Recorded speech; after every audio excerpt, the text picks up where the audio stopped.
Angels live in my town. So listen the f*** up. It's crazy. This sounds like you actually have something to say. Oh, good for you. What the fuck is he talking about? You guys are doing terrific. This is great iced tea. I think every American should be watching this.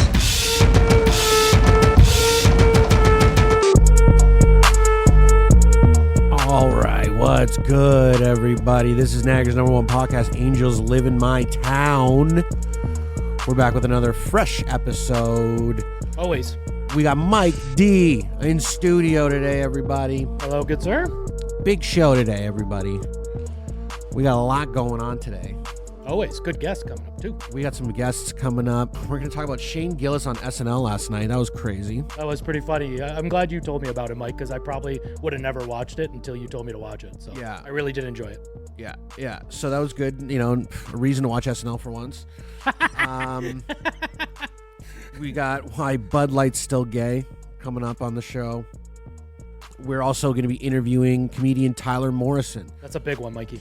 Yeah, no, I love Tyler. He's literally one of the best joke writers I've ever met. Like, this guy is like pro-level joke writer. Like, this guy could just come up with jokes off the top of his head like no one I've ever seen. Give him a topic, and he's just like, within I don't know, 20 minutes, he's got like a list of jokes. Just I'm consummate pro. I didn't know who he was until you turned me on to him, and since you did, I've been watching a bunch of his shit, and it's great. I'm glad you turned me on to him, and actually every comedian you've turned me on to. You've got a good knack for picking out comedians. I think I know what funny is. You know, whatever makes me laugh, I guess. It's hard to make me laugh. I'm not easy, you know? Anyways. You know, farts in the bubble bath. Farts in the tub. That'll make me laugh, but... I think everybody laughs at farts. Why not? Why wouldn't you? But Shane, let's get into it. Shane on SNL. That was awesome. I actually really enjoyed it. The whole story with Shane, if you're not familiar with Shane Gillis, he's probably the brightest young star in the comedy world right now. He's top dog, I think. His stand-up's excellent. It's on that level of a Louis C.K. He's just a very, very comfortable, great joke writer. Like, he's just really good on stage, and he's got a great act, and people just find him really relatable. So Shane's killing it right now. But 2 years ago, I think it was 2 or 3 years ago. 4, sir. 4 years ago? I looked it up last night. 4. So 4 years ago, he, which is a big break for a lot of young comedians, he got hired to be on SNL as a cast member. And then within, I think, 2 or 3 days of that announcement, someone dug into his archives of his podcast and brought up some clips that were a little questionable, I guess. I believe it was towards Asian people specifically as well. He mentioned that his girlfriend called it neuter instead of noodle. He was like, "Can we get some neuter?" And that's why they took him off. They fired him. That was basically it. That's honestly not even that bad. It's not that bad, but I mean, you know, SNL's become this very woke show now. I mean, like, it's very political. Fucking thing sucks. Yeah, you're telling me. And it's very political, and I even guess like Shane was like, you know, he was excited about going on the show, but then when they fired him, he kind of understood. A lot of other people might have like crumbled into a ball, curled up, and said, fuck, you know. Start drinking drugs. Maybe, you know, got really bummed out about it. Yeah. But it seemed like Shane just like was like, fuck, whatever, you know, took it on the chin. Bothered him for like a minute, but then just kind of continued doing his thing. Now, Shane Gillis is one of the biggest comedians in the world. He's got the biggest Patreon show. I think he's got about 90,000 subscribers on Patreon, which is nuts. That's great. That is a lot. Oh, man. The amount, and you know what SNL pays you? SNL pays, I think it's like something like, I think it's like $6,000 a week. That's still, I mean, you live in New York, though. Is that enough? $6,000 a week? Let's do for New York City, 6, and you're on network 12, television. 18, 2,400 or 24,000 a month. Yeah, and then you're on network TV. You know what I mean? I think it goes up as you go on. I think like Daryl Hammond. You remember how he was on the show for like 10 seasons, or like Kenan Thompson. Kenan Thompson's still on the show. I couldn't believe it. I saw the cast. Is that the black guy? Yeah, okay. He's the guy from Good Burger. Remember? Yeah, Good Burger? Yeah. I never watched that, but I know what you're talking about. But Keenan's been on the show for what, like fucking 10 years now? I wouldn't know. I haven't watched it in 20. He's been on for a while, and And I think now, like at his level, I think he's probably getting like 10 grand a week or something like that. You know, I mean, that's good pay. It's nothing to frown. Like, it's not like but I mean, it's. You would think Hollywood and celebrities would be getting more. I think it's a very rare skill set, and there's not a lot of people that could fill that spot. So it's you're valuable, and it's a lot of pressure. You got to be live on camera once a week performing. It's a tough gig, man. It's not a super easy gig. Constantly writing. They chip in, like they have roundtables as far as I know, and they all kind of chip in on the bits, right? They have to throw in bits. So they have a writer's team and then they have a cast. And the way it used to work on SNL would be like, if you wanted to get your stuff on, like if you wanted to get on the show, like there's a cast, a group of people, but there's no guarantee that you're going to actually be on TV that day or that week or ever. You have to really kind of hustle. You have to get in line with you have to get the writers to write you stuff and put you in sketches. You have to write your own stuff to get your sketches on. It's like really, it was like a dog eat dog kind of thing. People talk about it was like a very stressful environment. Everyone's competing with each other on that show. And apparently in the last, I don't know, 4 or 5 years, that's changed. It's not like that anymore. And it might be why the show sucks so bad. Because it's like there's no one competing to like get the best stuff on, and like they're all just kind of like it takes kumbaya. It takes out that competition aspect. You're saying basically, if you're not fighting to get a bit, what promotes you to even try to even write a bit? And then you're like letting mediocre bits go on because I had a sketch on last week. You can do a sketch this week, like kind of like it's my turn. Yeah, and it's like, well, no, it's like let's just And that's what I thought when I'm like, so I was excited about Shane because he got fired from the show, and then like 4 years later, he's now such a star that they're asking him to host it. And SNL is going through such a hard time with ratings because everyone's abandoned it, that they need guys like Shane Gillis because he is verifiably funny. Everyone thinks he's funny, and you are a comedy show, SNL. You're not a political propaganda show. And as if I might be wrong, Mike, but is comedy not supposed to push the boundaries and be edgy? It used to be. Good comedy. I mean. Yeah, now it's supposed to make everyone feel good and no one feel bad. No one should ever feel bad about a joke. Kind of like this show. All I do is feel bad about this show. But I'm like watching it last night, and I'm excited about seeing Shane. And they go through, they have that opening like character credits where they show the cast. Yeah. And it was like, it used to be, when I remember in the 90s where when that show was like, or for the longest time, SNL had the best opening credit thing. It was cool. Yeah, you'd see all the characters and they do that like a little... Yeah, and it was stylish and there was something like cool about it. It would look cool. Now, it looks gay. It's so gay. Their opening... Why are you gay? Yeah, their opening is so gay. And I'm just like... Yeah, Shane, I'm like excited about Shane coming on the show, but I'm like, at the end of the day, the show is just gay now. It's just like this lame, like cringy kind of thing. It's not cool like it used to be. It used to be cool. It was cool. Like you're talking about, I'm assuming Sandler, Spade, Farley years. Even after that, I mean, like even the Will Ferrell. I forgot. Actually, I forgot. Bill Hader. Yeah. Okay. I mean, there was some cast and there were some guys who came out of that show after that cast. Like that was a big cast, but damn right it was. But it was. I mean, the show came out in the 70s. And we're talking about like maybe, mid to like 2008, 9, 10 maybe, where the show started to like slip. Jump the shark? Yeah, and like this latest cast, I'm like, I don't know. I don't even think I'm going to watch it enough to get into the cast. I mean, if they do more Shane Gillis stuff, I enjoyed that. You liked, well... I actually don't really know him that we have him on like once, a season. Well, it's funny, his tenure on SNL is now the shortest. I think it lasted 2 days. Like his hiring and firing was 2 days. They announced it and then they fired him. He was literally not on the show. Like he never actually performed. He never did an episode. They announced it and then someone was like, hey, he said neuter. He was calling Chinese people, they eat neuter. And like they were like, "Oh yeah, we can't. We got to distance ourselves from it." How is that offensive at all? I don't even think Chinese people would find that offensive, to be honest with you. Wuhan noodle. like I watched that clip because I was like, I got to see what got this guy canceled. It was like intriguing, and then I watched it. I'm like, that's what they were up in arms I about? did not know that. I couldn't even find it, but that's ridiculous. How's our fake producer? Are you doing anything back there? You got to be Hey, switching Carl. the cameras once Hey, in a while, Carl. buddy. Keep an eye on the monitor, not on us, please. Please. I know you love the show, Fake Carl, but I know, fake Carl. We've got a new studio producer switching the cameras, but I see him just sitting there staring at me, and it's making me nervous because he's supposed to be doing things. Fake Carl. Come on, Carl. Yeah, like you can switch the camera every once in a while, bud. Okay, I know we've had it on this main shot, I think, for the whole time. Anyway, I digress. yeah, I'd like to play a clip, if you will. Yeah, I'd like to see that. This is Shane on SNL last night. Oh, literally last night's clip. Nice.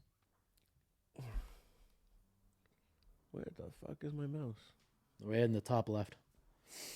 Okay. Looking for the volume. Literally, there's zero difference. There's no room for being a girls' high school basketball coach. I thought he killed it, by the way. Killed it. Slam, you can switch to camera 4. All right. Thank you. I don't want to listen. I don't want to have to tell you to Thank switch you stuff. very Okay. much. It's Slows the show down. Yeah, I'm here. Most of you probably have no idea who I am.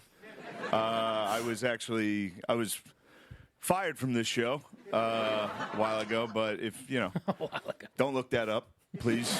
If you don't know who I am, please don't Google that. It's fine. Don't even worry about it. I don't know. I probably shouldn't be You up seem here. a little nervous honestly. to you, too? I should be home. Yeah. I should be a high school football coach. That's what I should That's be. exactly what he Like looks God molded me perfectly to be a high school football coach / ninth grade sex education teacher. Had to throw that in there. But that is what I want to be. That is, I can feel it. It's in there. It's like my true calling. And you feel, I can feel it. I'm getting older. It's passing me by. Like my biological clock is ticking on this stream.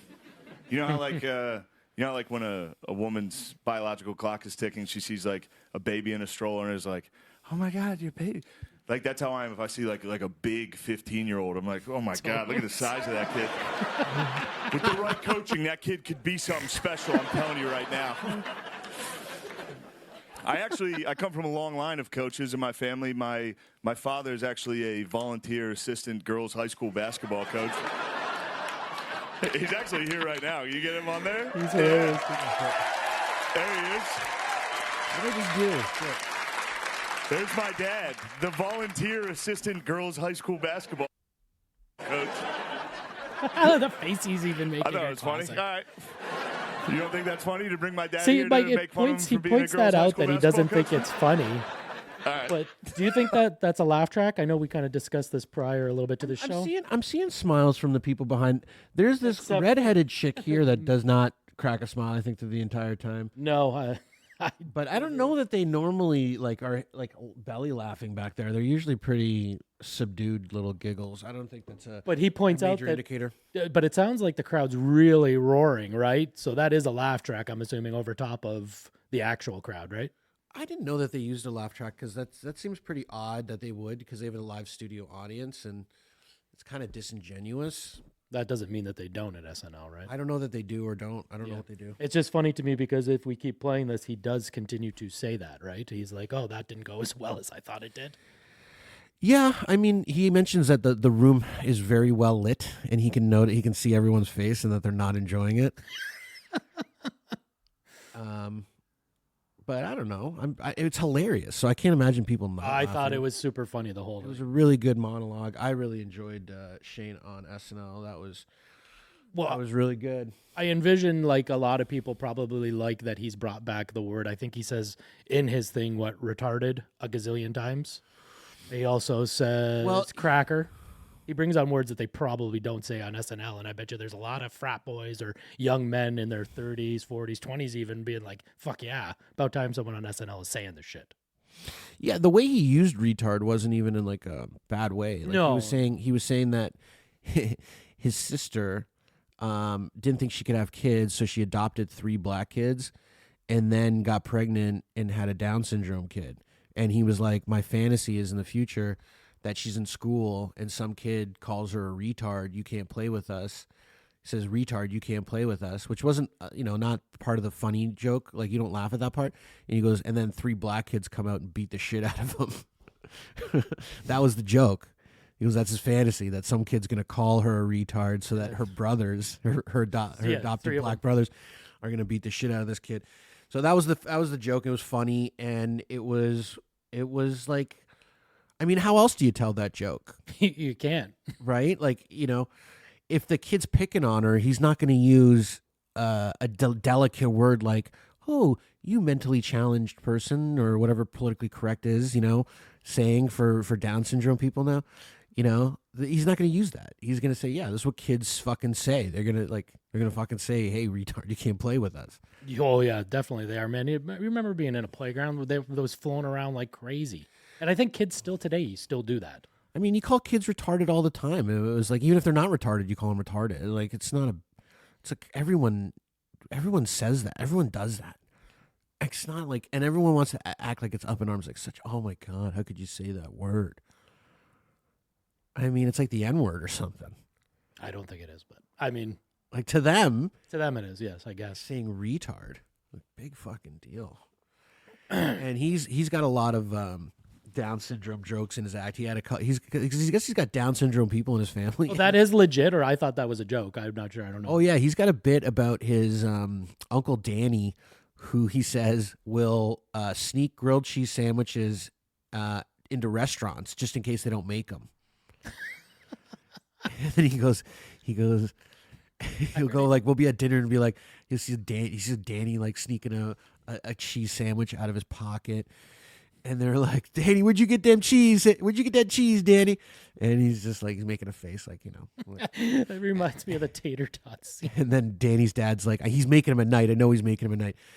And then Danny goes, I'm not making him at night, Dad. And then he looks at me. He's like, I'm making him at night. He gives him a look. I'm making him at night.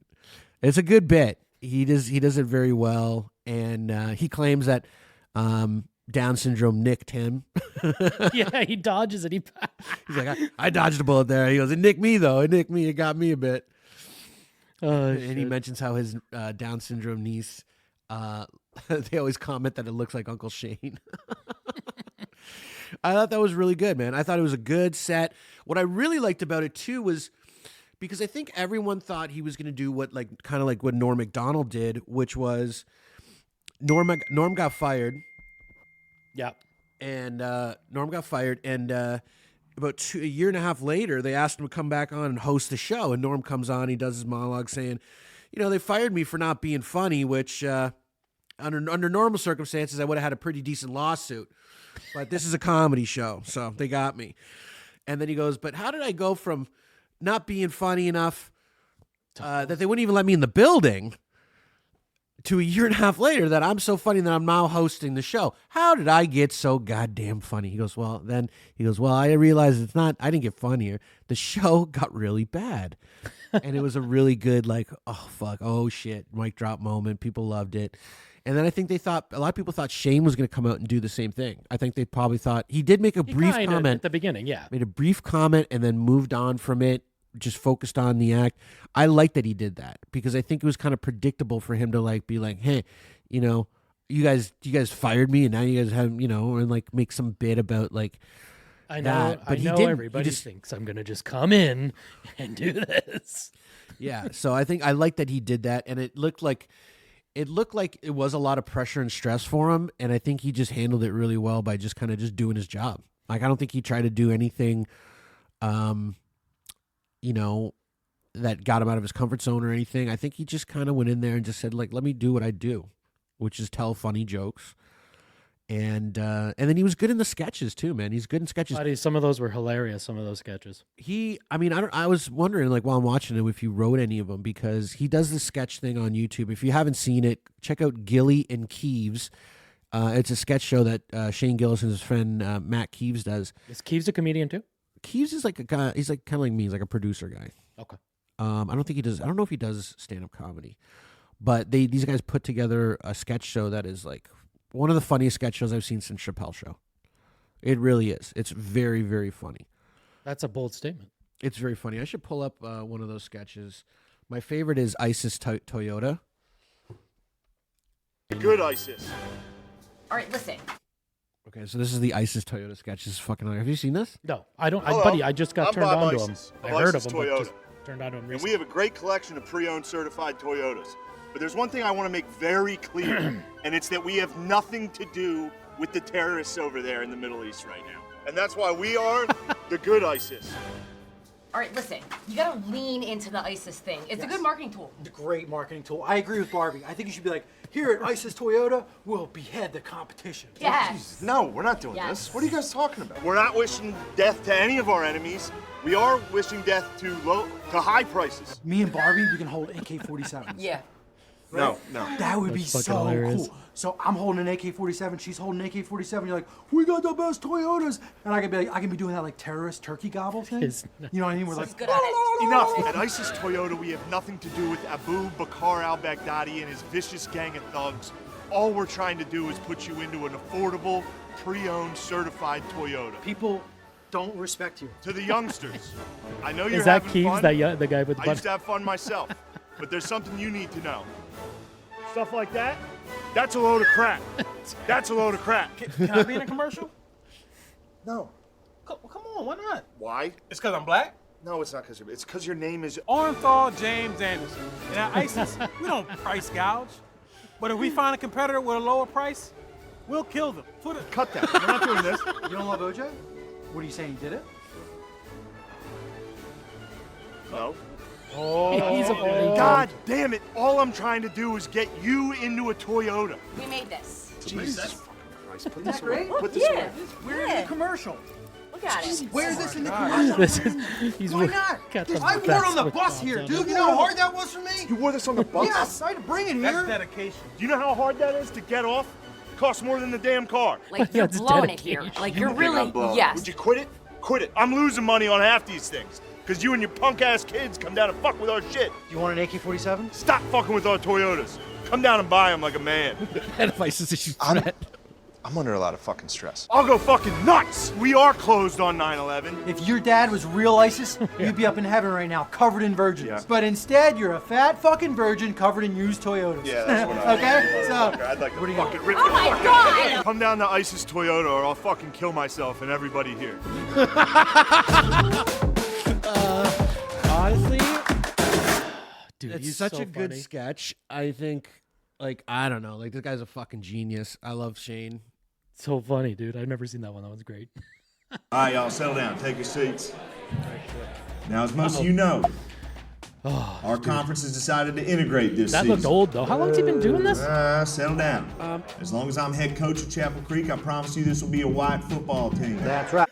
That's a great sketch too. So he goes on. He goes, it's like during the integration times, like, you know that movie Friday Night Lights, Yeah. where they started bringing black players on. So he's like, we're gonna be a white team. We're gonna be a completely white team. And then he starts bringing black people on, and they start winning. And then he's like, he totally changes his tune. He's like, it's gonna be an all black team. It's he's very good. Shane's really good. Proud of Shane. I think it's like a full circle. I think it was a good moment for comedy. Oh, but that was a great 8 minutes. That monologue was a great 8 minutes. Great monologue. I don't know that it was. The one thing I would criticize about it was that he did a joke that I'd seen in his special. It was pretty much the Down syndrome one where, like, that nicked me. It hit me. In the special, he goes and talks about his uncle Danny, who's got Down syndrome. On SNL, he talked about his niece, who was like I guess a newborn baby that got Down syndrome. And so it's like literally he's got more than one person with Down syndrome in his family, which is kind of rare. If it's true, that's what I'd like to know. You think it is true that he has more than one? He claims it. I don't know if that was just for the joke, but I mean, that's what he said. Yeah, I mean, I'm going to do a little more research on him. I don't know much about him, minus that you told me he was funny. I started looking into him a couple weeks ago.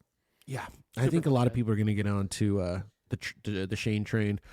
Thank you, Fake Carl. Our screen on the number 4. So yeah, there we go. The SNL, Shane on SNL. That was awesome. First time I think I was like, I gotta check SNL tonight. That's the first time in a long time for me. Maybe the last time, unless they keep getting more comics like him. You know. If they don't, then I probably won't watch it again. Who's that? I'm just saying, if SNL doesn't, I probably, like, that's the first time in a long time that I've watched it, I said. But if they keep getting comics like that, I may continue to watch. But if they don't, I probably won't.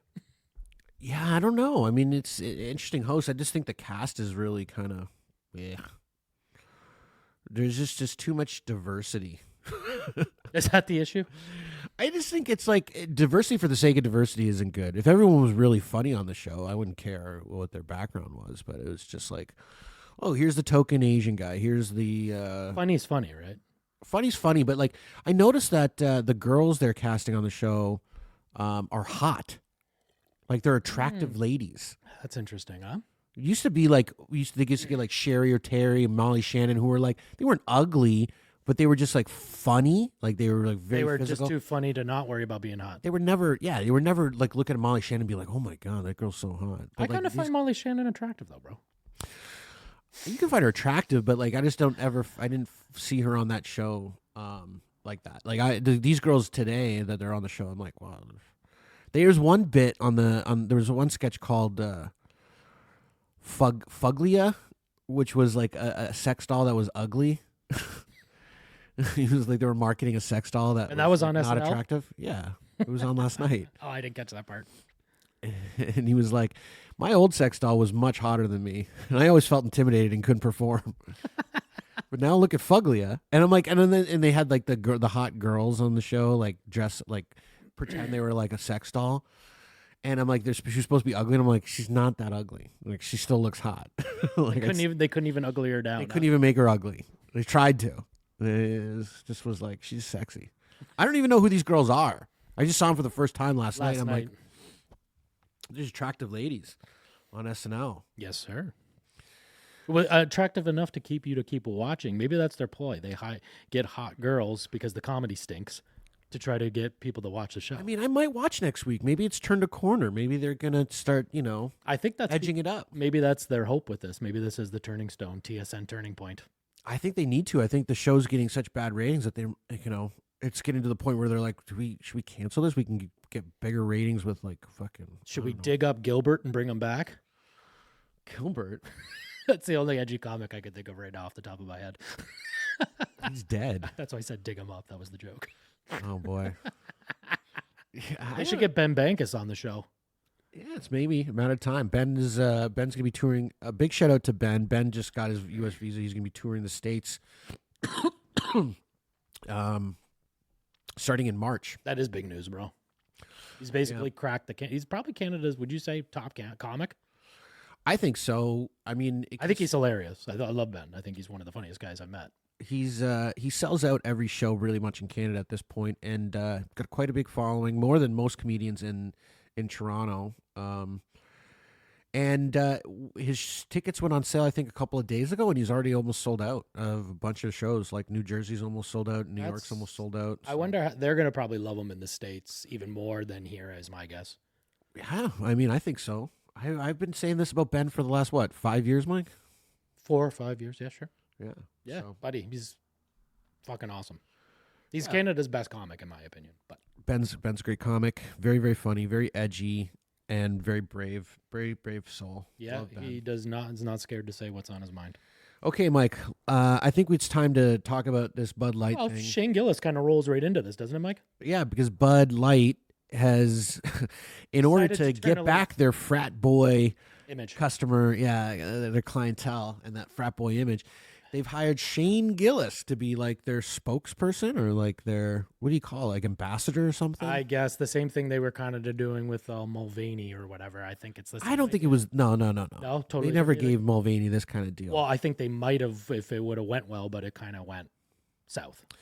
I don't know what the deal with the Mulvaney thing was. They put her face on a can, and it was like a semi-promotional thing. This thing what they gave Shane is like he's like the new face of Bud Light. So like he's going to be in every commercial. He's going to be, going to events. Like he's sponsored by Bud Light out of his comedy shows. It's a very different. They're kind of literally going right back to the frat boy image because his comedy is literally what college kids would love. Absolutely, Bud Light. I mean, Shane Gillis is a beer drinker's guy. Like he's definitely frat boy. He looks like he could pound a 6-pack. He does. You got to see him on. He did a podcast on Barstool where he gets loaded, and it's really great. It's really great. But yeah. So Bud Light is trying to, I guess, escape the gay. The gayness that it's become because they've lost billions of dollars. Well, they still do the pride cans. Like, that's why I didn't understand the play with having to go with the trans. So, like, Mike knows my stance on this, and a lot of my friends do. Well, tell the audience. Okay, yeah. So at first, like, Bud Light, like me and Mike have already discussed, said they wanted to get away from that image and attract a younger demographic. They wanted to get rid of that frat boy image, which they thought getting a trans person would attract more a younger demographic, and like obviously that didn't sit with me because I don't like it, and I kind of like in a weird way felt offended by it, like a bunch of people did, whether they're scared to say it or not. They were offended because it's not something that's normal and it's out of the blue. Now It's crazy. thank you. It is crazy. Now, when I think like as time's gone on, because this is now what, a year and a half later. About that, yeah. Okay, like time's gone on, and I've gotten over the whole, you know, kind of trans weird thing for the thing. But to me, as I kept thinking, because people are like, oh, it's over, Mike, it's over. You can start drinking. I went to the point for some people it never even fucking started, first of all. They gave up Bud Light. Yes, it was a Bud Light boycott.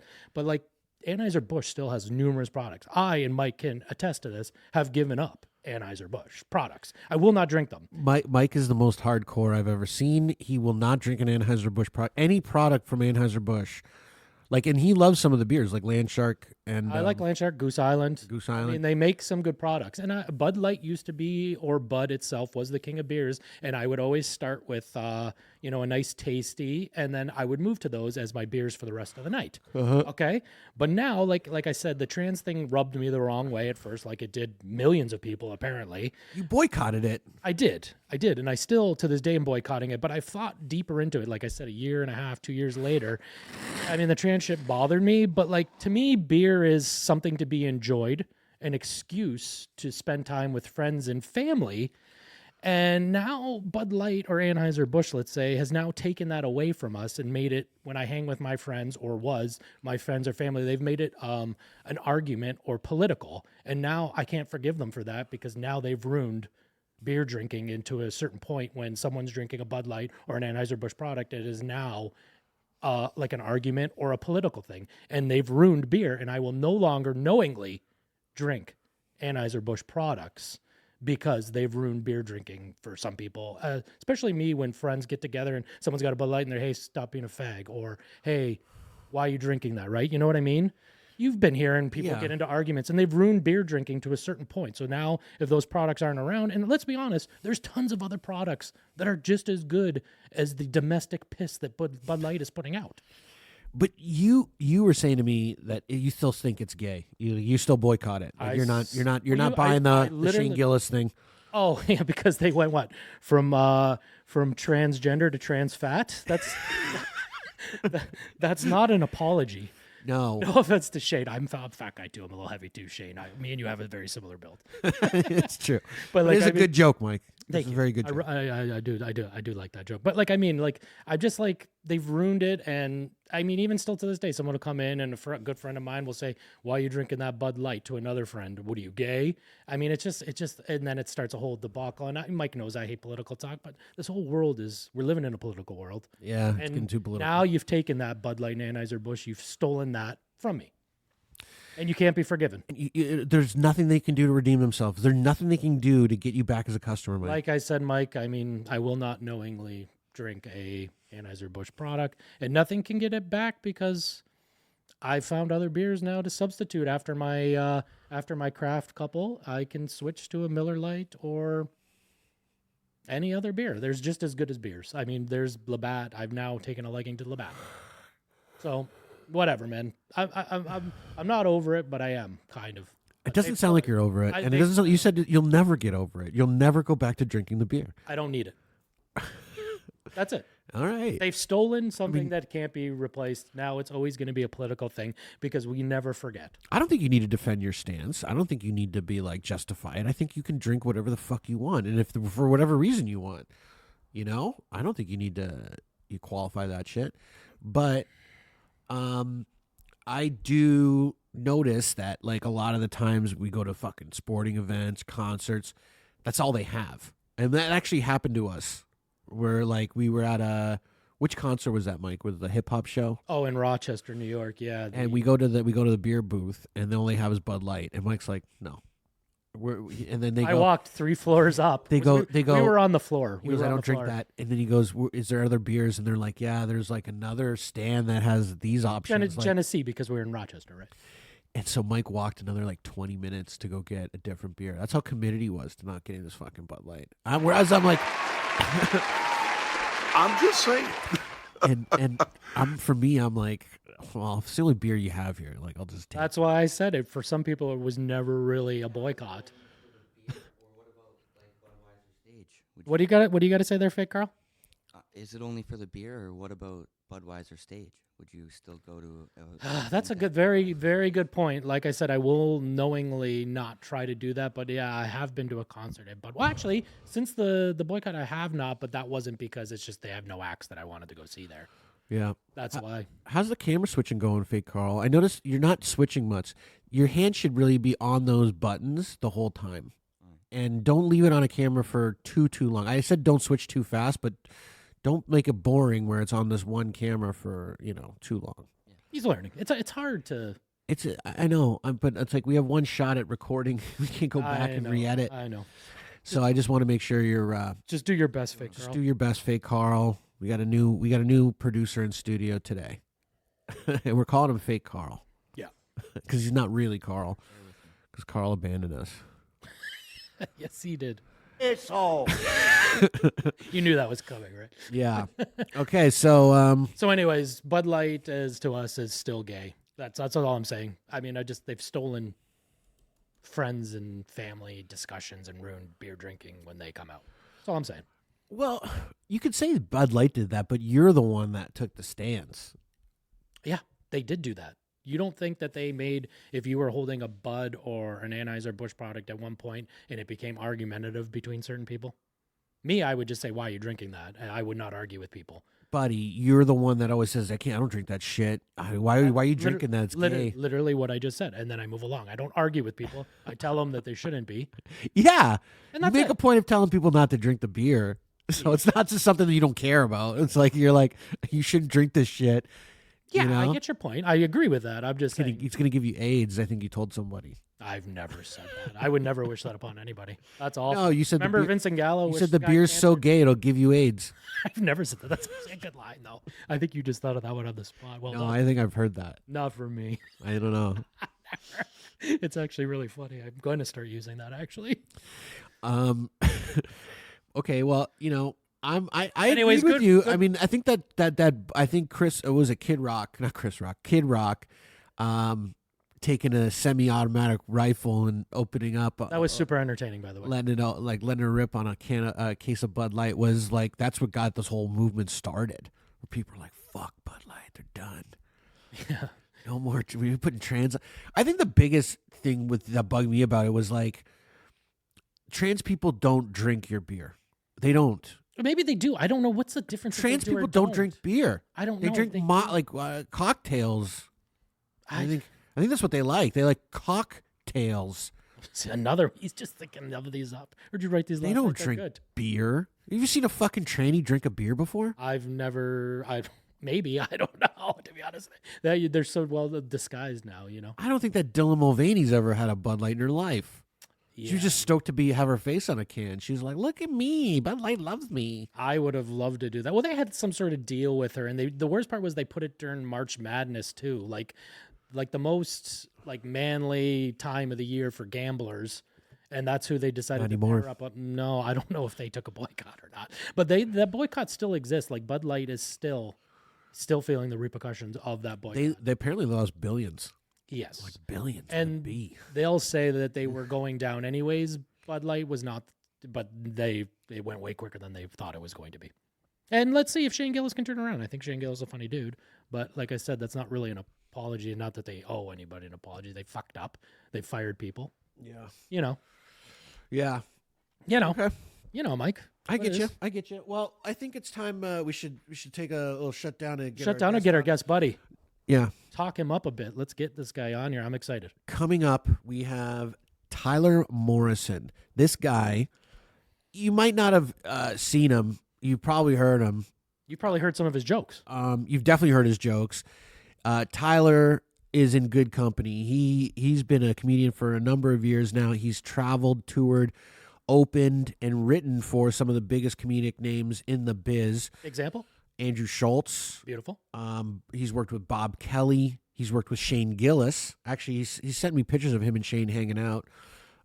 He's performed with Shane a few times. So he writes jokes for them, is what we're saying, right? No, I don't know if he writes jokes for Shane. I don't think he writes jokes for Shane, but he wrote. So Andrew Schultz has this podcast, Flagrant, and he also does these little rants where he goes off rapid fire topic, like on something topical, on jokes. He taps my guy Tyler Morrison for jokes, and Tyler will text him a bunch of jokes, and Andrew will use the ones he likes, and he'll pay him. I'm excited. Again, you turned me on. I didn't even know Andrew had a ghostwriter, but I guess I'm leaking that here. I'm assuming they kind of all work together, bro. I think it's like a whole community. Unless you're Cat Williams, you don't work with anybody else. Cat doesn't have any ghostwriters, I don't think. No. I mean, generally comedians don't, but a lot of them do. Like John Lovitz, I don't think wrote any of his own shit. I don't think they're considered ghostwriters. I think just people like they work together, kind of like when we sit and write stuff. We're kind of no, it's totally ghostwriting. Yeah, 100%. If you're telling a joke and you're not giving someone credit, like why would you do? You wouldn't do that in the middle of a joke. You would be like, I didn't write that. This guy wrote it. You won't do that. Does he give credit anywhere else? Like, hey, this is my boy Tyler. Like, I don't know. I don't know the dynamic between Schultz and Tyler. Does he ever say, "Oh, this guy's fucking great"? That would be the problem. I'm sure he'd say nice things about him, but I think that's the unwritten rule. Then you help me, and then I just scratch your back later saying you're a cool dude. No, he pays him. Oh, he gives him money for the jokes. So he's paying him. He pays him. Yeah. Yeah, that's good then. He's getting something. Well, Tyler, like these jokes are just like, it seems like easy to him. It's like water off a duck's back. Like he's just. What term is that? I don't even know. I've never heard that before. I don't know. I'm a little out of it today. Water off what does that mean? Water off a duck's back? It like beads off. It's like no big deal. Oh, I actually kind of like that now. You never heard that term before? No. What the fuck? Hey, Fake Carl, you heard that term before? Yeah, I have. Oh, fuck. I guess I'm the other one. He's lived on the planet like for. Nah, buddy, I'm so in the dark now, buddy. I barely leave my house. Yeah, Mike's not a social guy. Nah, no more, bro. I was happy with COVID. Anyways, let's go. Let's get Tyler on the phone. All right, let's get him we'll be back with Tyler Morrison, everybody. All right, we're back, everybody, with our guest Tyler Morrison. Fucking joke man killer. This guy, Tyler. Pleasure to have you on the show. Thanks so much for coming on. We really appreciate it.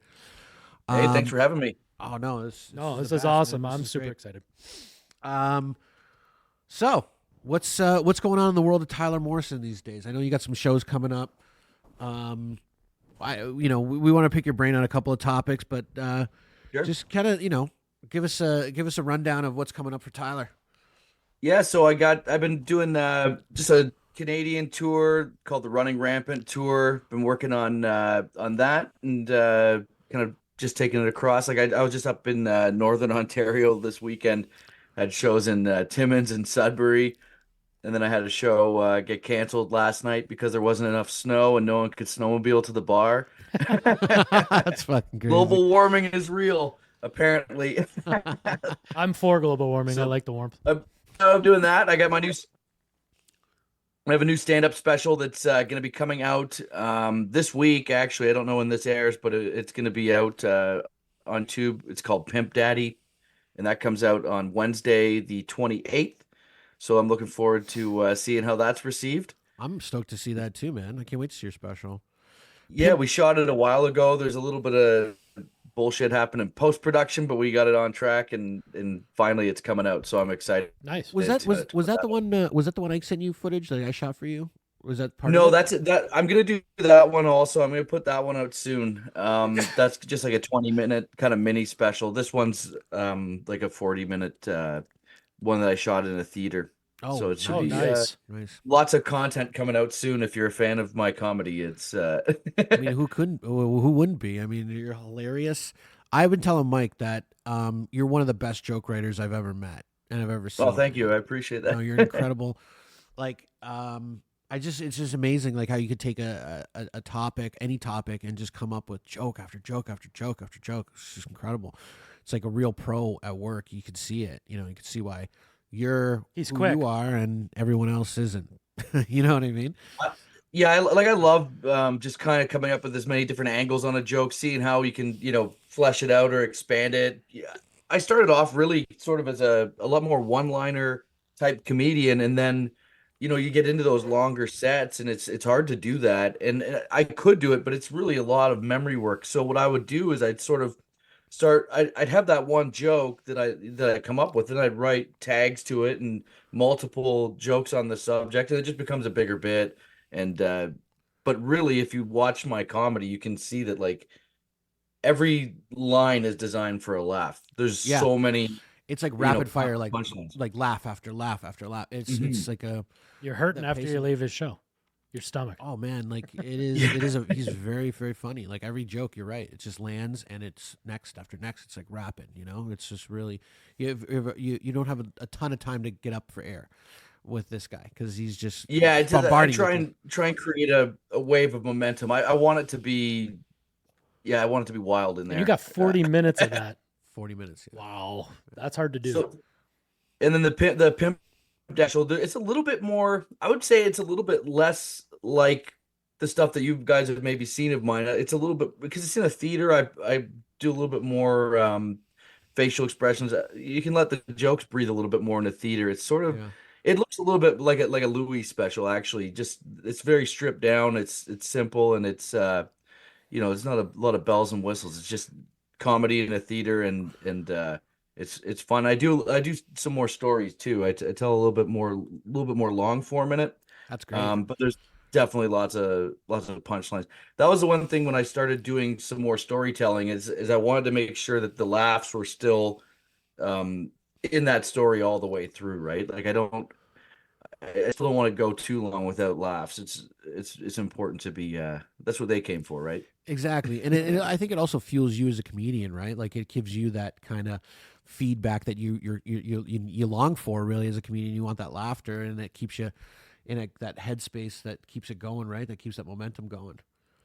Yeah, absolutely. Absolutely. I mean, up there, the leader of the party, and these people, that's what they came to do. They came to laugh. So, seeing comedians up there doing a lot of self-indulgent horse shit always pisses me off. I mean, I love hearing about a comedian's process, and it seems like obviously it's so well thought out. A lot of people don't appreciate that. They just kind of go up and see you doing jokes, and they think that's just, it's just kind of a, it's like not. They don't probably see as much thought that actually. Yeah, goes I into, could do that. I could do that, right? A lot of people probably think that, right? Because he makes it look so effortless. But I'm just always interested in the process and how that comes to be. And so when did just like let's get a backstory here. So when did you start comedy? I started comedy when I was 18. First show I ever did was at Yuck Yucks in Toronto. 300 people, packed house. I'm just in college. It would have been 2002, the fall of 2002. So I've been doing this for just over 20 years. Wow. And that was the first time I ever did it. And it was, my first set, I fucking killed. And I was hooked after that. That was like the worst because I'm chasing the dragon for like 2-3 years after that show to try and, feel that high again. Do any of those from any of those jokes from your first set still make it into your act, or are they cringy? No, I'll tell you right now, some of those I could do today and they would fucking kill. Yeah. That's amazing. One of my first jokes, I did it on my special in 2020, just as just kind of for me. I had a joke about how I got fired from Taco Bell because I wouldn't give a kid in a wheelchair the walk-in special. Like, you can't walk in, you're not special. You roll your ass on down to the drive-thru. Jeez. Fucking Meals on Wheels. Oh fuck. See, this is what I mean. Like you have a That was, like, premise, one- and then it's like tag after tag after tag. Yeah, Yeah, it's and so that was good. for my first year of comedy, and I always thought it was funny, but I never put it out on anything. Like I hadn't done it for years, and I was just setting up this this special it's called Too Soon. It's on YouTube if anyone wants to watch it.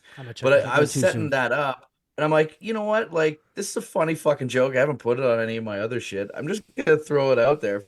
Fuck it. And then it like destroys on the show. But there's a guy who's in a wheelchair in the show who got like, I guess I thought he was just playing with me when he yelled out. Like he yells out in the show, and I thought he was just playing along, because usually if you make jokes about someone in a wheelchair or whatever in the crowd, it's like the audience that gets weak about it. They're like, they're looking at that person for permission to laugh, and they're usually killing themselves laughing because they feel like they're included. But this guy, I guess, wasn't ready to laugh about his shit, and I fucking totally understand. Like sometimes it's like, that's a shitty thing to have happen to you, and it wasn't like he was born like that. It was I think it was a pretty fresh hit, and so I do have empathy for this guy, but he yelled out and he goes, what you don't like the wheels on my chair, bro?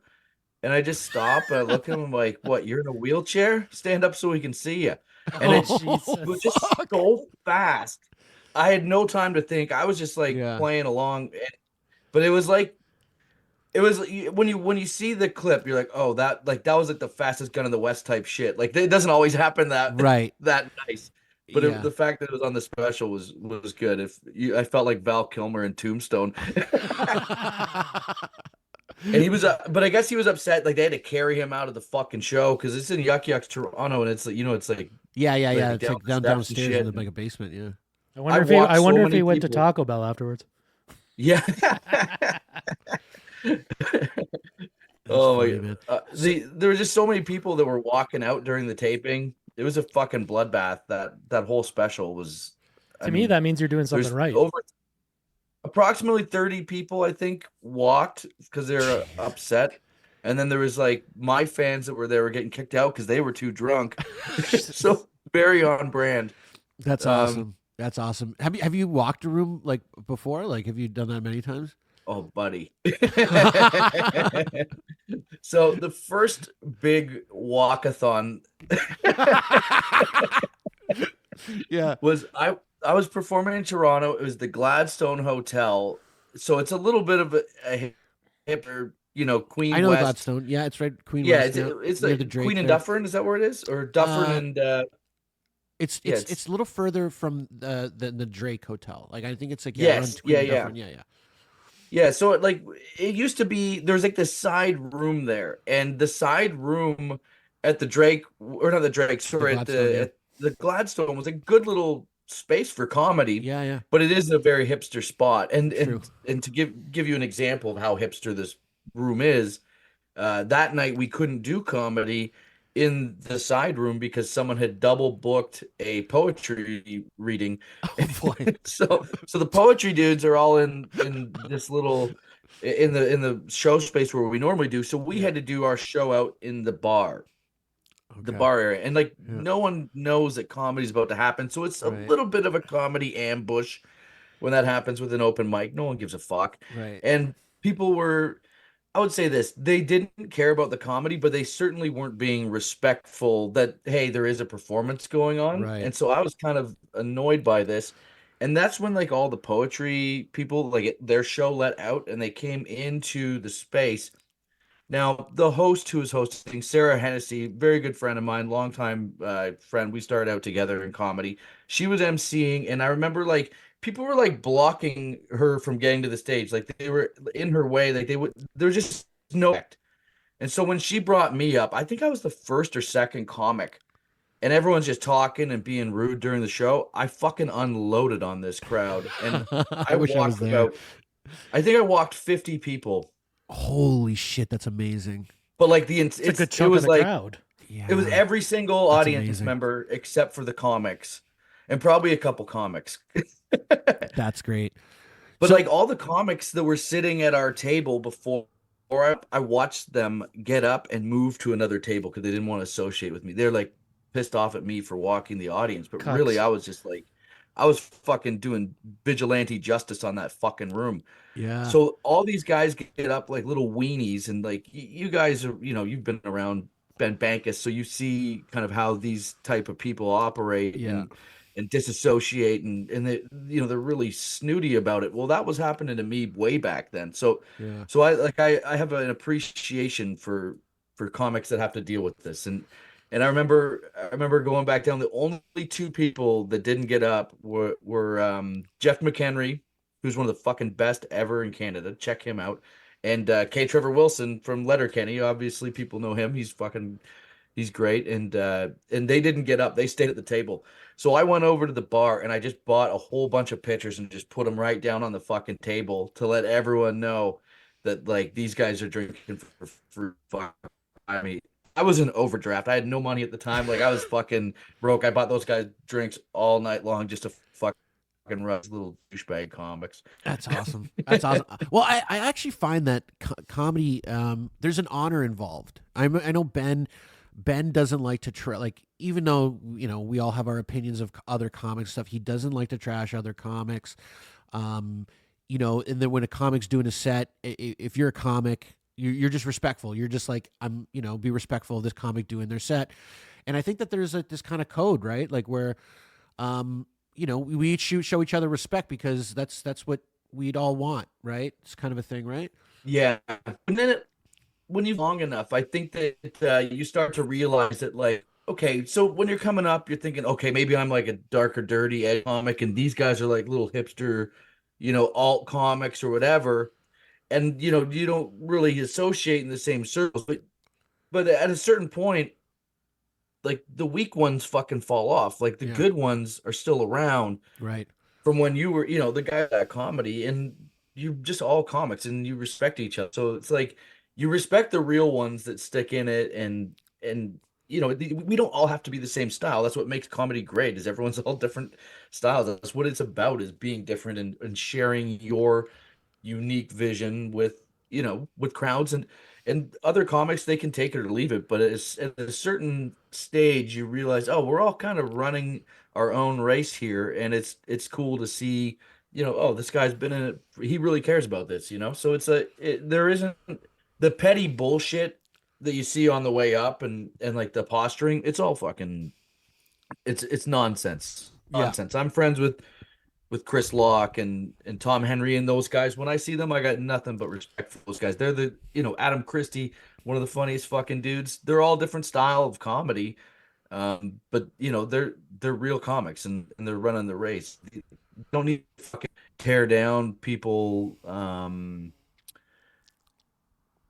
They maybe they do. Maybe I don't know what people say. Stay behind your back, but when I run into them, I fucking love those guys. Well, it's almost like paying dudes. your dues too, right? Like you have a mutual respect because, like, wow, you've been doing this 20 years, so you've seen the same shit I've seen and dealt with the same fucking morons probably sometimes in the crowd.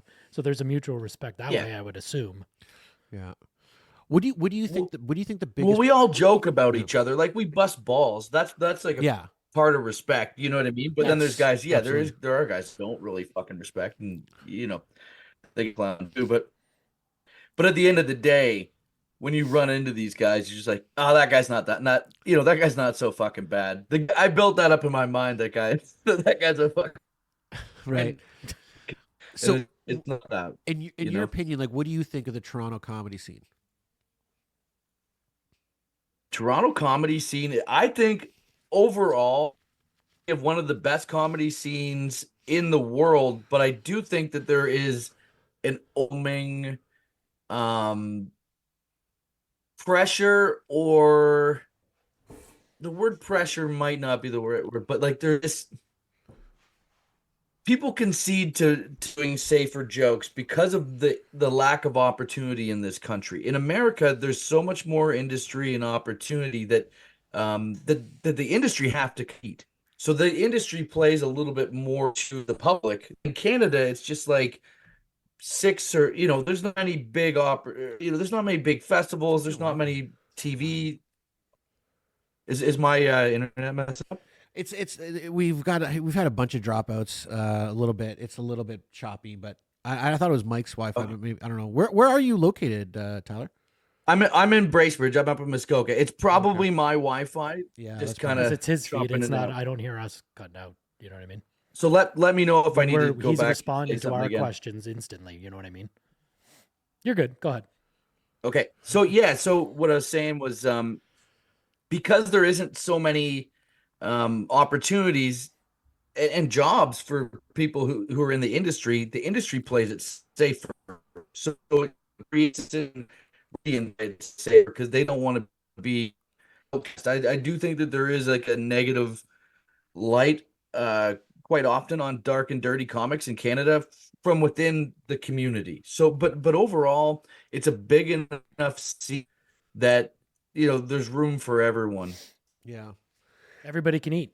Yeah, but there's like, and there's is it like you've been all Oh, over go the, ahead. you've been all over the States, right? And like, do you find that like I know in Toronto there's a definitely dichotomy of like there's these woke, like you say, hipster kind of woke comics, left comics, and then there's the right comics, and like they seem to not like each other, right? Is that kind of the same way in every kind of market, or is it the same way in the States, or is it kind of like different? I mean, it's hard to say. I haven't spent so much time in the States that I've seen the inner workings of like the scene politics. I do know that it like in Canada, the people that, like I said, the people that don't really like each other are just the insecure comics that are on the way up. You know what I mean? Like Yeah. the good comics who are secure with each other that are funny, Yeah. they pretty much are cool with everyone. There's not too many real assholes that have succeeded. There's a few along the way, but ultimately, yeah, I think, in Canada or in Toronto especially, there's just so many comics that there's room for everyone. Yeah. And And you you can form your own scene. I think anything else is just like that's insecure people, and you're gonna get that in comedy because comics are insecure Yeah. in general. Yeah, no, that's true. They're a tortured group. You've worked with some really big names. Like I remember the one night you were sending me some shots, some photos of you with some of my favorite comedians. You had pictures with you and Bob Kelly. You had pictures with you and Shane Gillis. We were just talking about Shane earlier on the show. Who are some of your favorite current comedians that you just like? You fucking love working with. They're just like the funniest guys off the stage. You know what I mean? Like who are your favorites? Yeah, so I mean, in Canada, Mike Wilmot, absolute weapon. He's one of my favorite people, and he's a very big. He was a big supporter of mine, and certainly gave me some great advice coming up. And just to get to work with him is always a treat. I think he's one of the most. I think in terms of pure stand-up comedy, he's the best to ever touch the mic in Canada. I mean, Norm Macdonald obviously is unreal too, That's but my like favorite, yeah. for stand up, man, Wilmot is a monster. Like that guy's unreal. So I love him. Tom O'Donnell, who's not a big name, but he's like when you guys get to see Tommy, he's one of the funniest natural killers I've ever seen. Like on podcasts and stuff like that, he's one of the wildest dudes. Me and him have a new podcast coming out too. It's called The Main Offenders. And so he's going to be my sidekick on that. And we got some really funny behind the scenes shit that we're going to be dropping. In terms of like the bigger names, guys that I really enjoy, always had good times with Shane Gillis. Anytime I've got to work with him, we have a good time partying. You guys seem like the same guy. Often, Yeah, honestly, I was just gonna say they look very similar if he shaved his beard. Just like I know, Tyler seems to me like you seem like I don't know you super well, Tyler, but you seem to me like you're the all like not like an all American, all Canadian. Like you're like you are like a very Canadian like grass. I don't know what the salt like. I don't know what I'm trying to say. Even the way he wears his hat reminds me of how a Canadian would wear his hat. I'm not gonna lie to you. Yeah, like you like hockey. Obviously, you got Slapshot poster in the back with an American flag though. With an American. I think it's Guns N' Roses. It's a Guns N' Roses. So I'm like to the other side. You got the Slapshot. Yeah. Yeah. So and like I just think you figure like you like hockey, you like beer, you're like a real Canadian. You know, like you're just like the salt of the earth, like kind of like Shane is like a likes football and beer.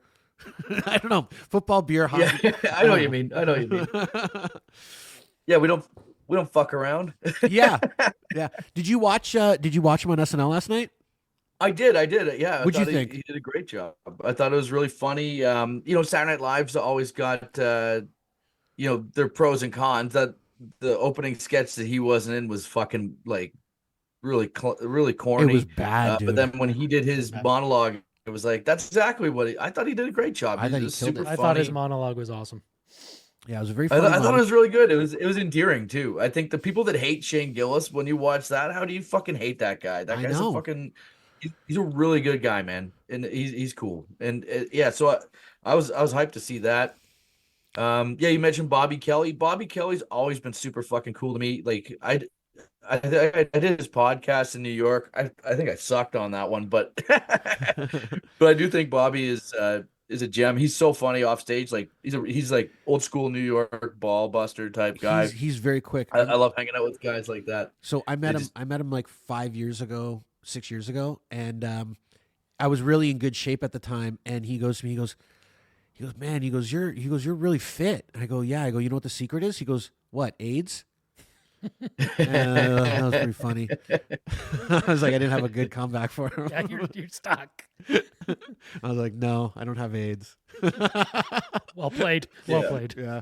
But he's very quick, very funny guy. I saw him at the Underground Comedy Club. Did you ever perform there? The Underground Comedy Club in I Toronto? performed at Underground a bunch of times. Yeah, it was fun.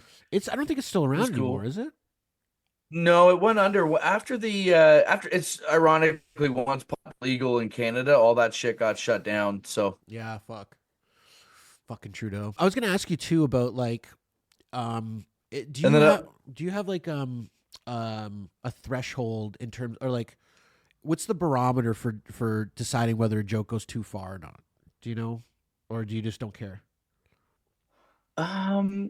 That's a good question. I think if it's not killing, then you know what I mean? Yeah. If the joke's not going anywhere, and then maybe it's not worth being in the set. That's really just it's like I want to kill. I don't care if like I'm not trying to offend people. I want to be able to take people with me. Mm-hmm. And if I'm losing them, it's because maybe the joke isn't there yet, or I have to figure out a way to get there. You know what I mean? Like I have to figure out what's the bridge that I got to build to get them to come with me into this dark land. Right. And sometimes, you don't have that bridge yet. Yeah. Sometimes everyone's falling in the fucking moat. but yeah, it's more about I just want to be funny, and I want to be pure funny. Sometimes people aren't going to like it though. What do you think? That's on them too. Sometimes. What do you think? Definitely. What do you think your best joke is right now? Ooh, right now, that's a good question. That's new in the set. Yeah, I guess what's one of your like your favorites, like your darlings? You're just like, I just love this joke. You know what? This is an older one, but I'll tell you an older one because this one's just like sort of like my bar for how like it's a hard one to. I don't know if I could ever write a joke as funny as this one to me. Okay. Personally, I go one time I hit my ex-girlfriend in the face with a baseball bat. Hear me out. It was an accident. I was at a party, all hammered with some friends, and there's a piñata there. My buddy takes out a Louisville Slugger. He hands it to me. He's like, dude, you got to take a crack at this thing. Honestly, I have no idea how I drove all the way to her house with that blindfold on. I like that joke. That's good. She looked like a donkey. That's like I like the misdirection of it. Yeah, I think that's a good joke. Yeah, it paints a visual picture too, so you're sort of like it draws them in. I like that. I like and that. And then it also incorporates. All my favorite jokes incorporate domestic violence. Really. What's that say about you? Well, I was gonna say like your special's called Pimp Daddy. What's that about? Like, where's that coming from? So Pimp Daddy was I'll tell you the story. So I was down in Las Vegas for Skankfest.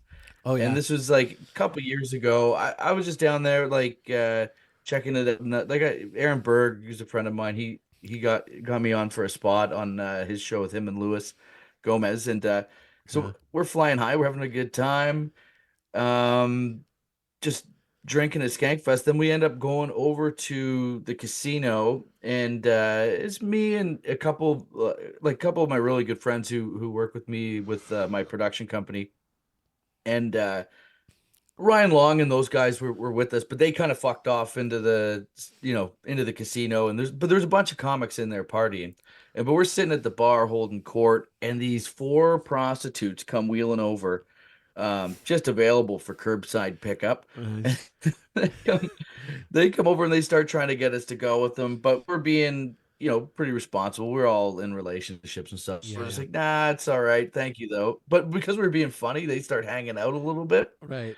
And because I'm like wearing a Hawaiian shirt, dressed like a gigolo, these two nerdy guys come walking over, and they're like, "Excuse me, sir, are these your girls?"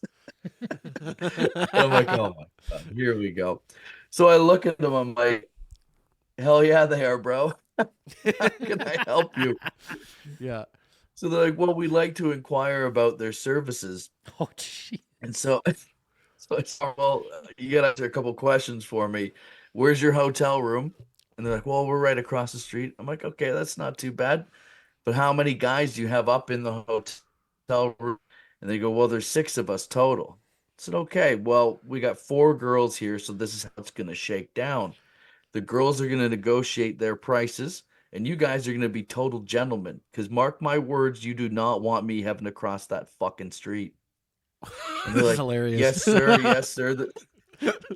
And they're like taking this real serious. Yeah. I'm like, "You guys go have some fun." And then they start walking away with the girls, and I just look back at my buddies like, "Ah!" And then they're looking. My friends are like, "Ah!" We're all having a fucking laugh about it. Like, can't believe we just did that. And that's when I just feel like this cold, hard hand right on my shoulder, just grip my shoulder. I'm like, oh, that's not the hand of a friend. That's the real pimp. And I hear, "Who the fuck are you? And what are you doing with my girls?" Oh, I'm like, shit. "Oh no, it's the real pimp." That's hilarious. So I know right away, like, I got to do something. Like, this is Vegas. People have been buried in the desert for Right. less than this. And I can't just like apologize because this guy's probably, he's a pimp. He's a professional bully. He's going to bully me up and down the fucking Vegas Strip if I fucking come in weak. So I just roll my shoulders back and I look at him. I go, "Oh yeah? Where the fuck were you?" He goes, "What?" I'm like, "You heard me. Where the fuck were you?" I go, "You got these 2 fucking yo-yos trying to wheel these girls up to a hotel room. You got no one down here vetting the situation to make sure, A, they're going into a safe scenario, and B, you're getting the head count on all 6 guys that are up in that hotel room. No one's checking this out the way I see it. I just did you a favor, dude." Fucking right, you did. Pimp daddy. And he Pimp looks daddy. at me. He's fucking shocked. He looks at me. He goes, "Man, thank you." Did he buy you a beer? Yeah, he goes, "Can I buy you a beer?" I'm like, "Hell yeah, bro. Pull up a stool." So we're drinking with the pimp now. That's awesome. And we're just fucking partying. And like, this is the extended version of the story, but so we're partying. He goes, "Tyler, there's someone I'd like you to meet." And he brings this beautiful lady over who's also an escort, clearly. Right. And he goes, "Tyler, this is my wife. I want you to meet her." He's like, "Would you like to have her? You can have Holy her tonight. shit. No charge. She's yours for the evening." I'm like, "Nah, it's okay, brother. She's a very beautiful woman, but that's, I'm not gonna, I'm not gonna do that. But I appreciate the offer." And he just looks at her and he's like, "See, I told you he's a fucking good guy." That's fucking hilarious. And I'm like, I see like a look of like hopelessness and despair in her eyes that I've only seen in one other woman's face, my own wife. Maybe I could be a Vegas pimp after all. Maybe, dude. You missed your calling. It's like comedy or pimp. Oh, Those are man. two, Why not So both? yeah, that was one of those ones where you don't get things like that happen to you too often once you're, in your late 30s. Yeah. No, So- that's true. I don't think I've Just ever being- even met a pimp. So Being reckless. But yeah, be careful when you're down there, boys. Don't fucking get stupid like me. That I almost got the fuck beat out of me, or worse. Killed. Well, we're grateful that didn't happen. Yeah. That's now we have we have Tyler Morrison to enjoy still. Thank God. Pimp didn't murder you and bury you in the desert. Pimp Daddy's We would have missed out on a lot of jokes. Actually, like I got this little thing like I don't know if you feel comfortable doing this, Tyler, but like I just think you're such a like killer joke writer off the top of your head that we were like, what if we gave you a premise? Could you just like come up with jokes right off the cup? Like I'll try. I'll try, and if I can't do it, fucking cut it from the episode. There we go. There we go. I like it. I like the effort. Okay. Let's do Bud Light.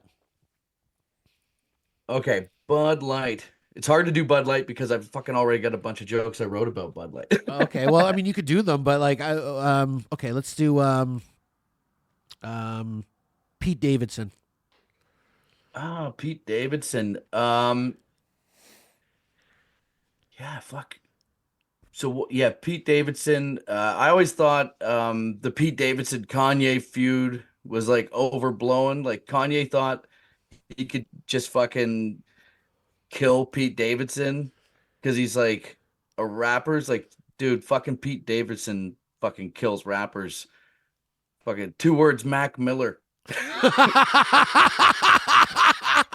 Holy shit. That is fucking gold. Not bro. only did Pete Davidson murder Ariana Grande's pussy, he also had sex with her vagina.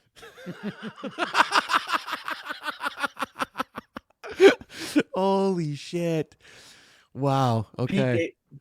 The one thing about Pete Davidson that he thought was silly is he got Kanye's kids tattooed on his fucking neck. Kanye's like, that's Pete. That's some fucking diddler behavior. Like, you don't fucking get another man's children name tattooed. There's a reason priests wear high collars. Oh, wow. Aside from, sorry, go. So I'm laughing all over you. But Pete Davidson, I also this is just a side story, but I remember when I was in Atlanta, Pete Davidson, I fucking hooked him up with pot in Atlanta. Wow. Wow. Yeah, Why did he approach? I had this opening for him from Toronto. Do you guys know Jeff Danson? No, I don't know Jeff. No. So anyway, he hits me up because I was down doing the festival, and he's like, "Hey, I'm down here with Pete. Pete's looking for some weed." I don't know. Go to the Canadian. Like, I'm sure they could have found it, but I'm like, actually, I do happen to have that connection. I was able to like set him up. So that was my fucking biggest credit for a long time. I scored Pete Davidson weed. That's on his website. Well, I actually think you're much funnier than Pete. Me too. I think you're a lot funnier, dude, than that. Fuck, man. Well, tell some of these fucking Hollywood hooers. We're trying to get the word out on you, Tyler. I think that was a great demonstration of what I'm talking about. This guy, he's quick, coming off the top of his head with like 3 killer jokes. But be careful what you wish for, Tyler. You don't want to get your ass blown out. That's true, man. You join Hollywood, they blow out your asshole, and then they then they get you under their thumb so they can control you. I mean, I don't know your life. Maybe you're into that. I don't know. Would you join the Illuminati or some secret like satanic cult to like make it? Who doesn't want to tuggy in the Brian's pool party? Wait a second. Wait, you got to repeat that because it broke up. We didn't hear it. Who doesn't want to tug Brian Singer pool party? A Brian Singer pool? Yeah, those Brian Singer pool parties sound insane. Like he was feeding take 13... a little. Sorry, go. Take a little ride on the Corey Haim claim to fame. Jesus Christ. Yeah. Yeah. Brian Singer was like stuffing 13-year-old boys' assholes full of cocaine. Oh, they're fucking bad down there. I don't give a fuck about Hollywood. Hollywood's fucking, it is like, doesn't appeal to me. No. You don't want I like playing at the Comedy Store. That's fun. So like stand-up's it for you then? You're not interested in getting a sitcom, being in movies, acting, anything like that? If it's something that I can control the content, right? Because I really care about the quality of the comedy. I don't want to be, you know what I mean? I don't want to be doing other people's lines unless it's people that I collaborated with on it. You know what I mean? Like, yeah, I don't know. It's important. if someone wants to throw a bunch of fucking money at me, we'll talk about it. But there's a discussion to be had there. Well, that's great, Tyler. Thanks so much for coming on the show. I mean, like, I love your comedy. I think you're a genius. Honestly, I think you're really legitimately a genius. Awesome. And like, everyone go check out Tyler. Is there anything shows coming up? Yeah, just check out tylermorrison.ca. I've definitely got some shows coming up. We're gonna be I'm gonna be hosting a show in Belleville with Fiona O'Brien, like a St. Patty's event, and then I'm gonna be doing Brian O'Gorman's St. Patty's event in Toronto. So that's where you can catch me in Toronto. That's on the 17th. I think that's I think it's the 17th. And then also if you're in the US and you're checking this out, Boston Comedy Festival, we are going to be doing my podcast Fight Stories live at City Winery, myself and John Moses. So yeah, check us out there if you want to check out my podcast Fight Stories. It's on YouTube and all the other platforms that you listen to podcasts. That's cool. What is Fight Stories? Like, what do you guys do? Is it just talk about UFC, or like, were you guys actually? No. We interview all different types of people everyone's got a fight story. So we have like comedians, we have just average Joes. So we go to, like, when we're on the road doing shows, let's say we're in Kingston, Ontario. We're like, who's the toughest guy in this fucking town? Right. And then they'll be like, oh, you got to meet Pierre. Next thing you know, we're like interviewing this guy at his house, and he's got like over 2,000 fucking street fights and just insane stories. But we have NHL enforcers. We've had my buddy Andrew Schultz on, and like Dan Soder's done the podcast, and Shane did it. Like, so we have a bunch of like wicked comics, but it's all online for people to check out, and we're gonna have a new season coming soon. Everyone check out Fight Story. That sounds awesome. I got to check that out. I haven't even watched one. So you can check out my new stand-up special, Pimp Daddy, on YouTube, and if you want to check out my old one too, it's up there too soon as well. And make sure you subscribe and do all that stuff. You can check me out on Instagram, Tyler Morrison123. Shoot me a follow, and tour dates are tylermorrison.ca. So yeah, it's great to be on the show, guys. I appreciate it. Oh, thank you. You were awesome. No, you're a great guest. Thanks for doing this. Thanks for taking the time to be on the show. We really appreciate it, Tyler. Tyler Morrison, everybody. He's a killer. Check him out. Yeah. Thanks again, Tyler. We'll talk soon. Thanks, brother. Thanks, guys. Have a great day. You too, brother. Bye-bye. Okay. Anyways, that was the great Tyler Morrison. Killer. Guy's a killer. Honestly, that was awesome. He's super funny. Thanks again, Tyler. But that was great. Everyone, check out Tyler Morrison. You won't regret it. And he mentioned a bunch of comedians in there. Heavy hitters. That if you haven't heard, check them out, because this is if you like our style of comedy, if you like our brand of humor, you will definitely like Tyler. You'll definitely like a lot of those names that he mentioned in our interview. So check that out. Be well. Thanks for joining us this week. Another great show. I think so. Yeah. How did we do there, fake Carl? Carl, what do you say? Pretty good. Thank you. Pretty good. Man, a few words. Pretty good. That's good. Thank you, fake Carl. Fake Carl, I can't wait to see what you put together for us back there behind the camera. We're excited to do another one. Thank you. Coming up soon. Stay tuned. All right, everybody. Thanks for joining us. I like your name a lot.